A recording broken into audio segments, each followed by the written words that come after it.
அது ஒரு கல்லூரி. ஆசிரியர் உள்ளே நுழைந்ததும், இன்று வகுப்பின் ஆரம்பத்தில் நாம் ஒரு விளையாட்டு விளையாடப் போகிறோம் என்று கூறிவிட்டு ஒரு பெண்ணை அழைத்து, இந்த போர்டில் உனக்கு முக்கியம் என்று தோன்றும் 30 பெயர்களை எழுதுங்கள் என்று பணித்தார். அந்த பெண்ணும் எழுதினார். பெயர்களை கவனித்த அவர், இதில் உங்களுக்கு முக்கியம் இல்லை எனும் 5 பெயர்களை அழித்து விடுங்கள் என்று முதலில் கூறினார். அந்த பெண் உடன் பணிபுரியும் 5 பேரின் பெயரை அளித்தார்.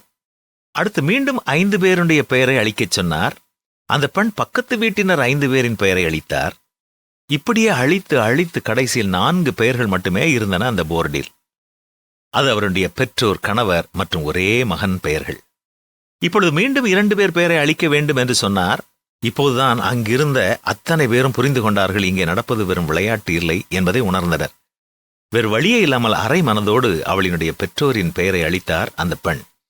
மீண்டும் ஒரு பெயரை அளிக்கச் சொன்னார் அந்த ஆசிரியர். அந்த பெண் அழுது கொண்டே நடுங்கும் கரங்களுடன் மிகுந்த வேதனையுடன் அவருடைய மகனின் பெயரை அளித்து கதறிவிட்டார். ஆசிரியர் அவரை அவருடைய இருக்கைக்கு போகச் சொல்லிவிட்டு, ஏன் உங்கள் கணவர் பெயரை தேர்ந்தெடுத்தீர்கள்? உங்கள் பெற்றோர் தானே உங்களை பெற்று ஆளாக்கி வளர்த்தார்கள். உங்கள் மகன்தானே உங்களுக்கு தாய்மை அளித்தான்.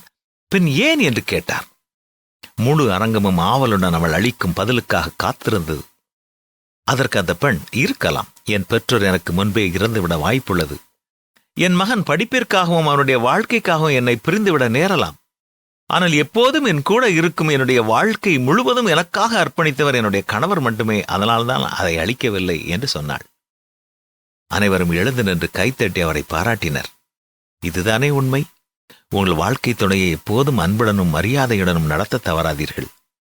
அதன் பொருட்டே இறைவன் உங்களை இணைத்திருக்கிறான் என்பதை உணருங்கள் தோழமைகளே. இது மனைவிக்கு மட்டுமல்ல, இது கணவருக்கும் சேர்த்துத்தான். எனவேதான் தேவன் இணைத்ததை மனிதன் எவனும் பிரிக்காதிருக்க கடவன் என்றும், அவர்கள் இருவர் அல்ல ஒரே மாம்சமாயிருக்கிறார்கள் என்று பரிசுத்த வேதமும் நமக்கு கற்றுத்தருகிறதல்லவா?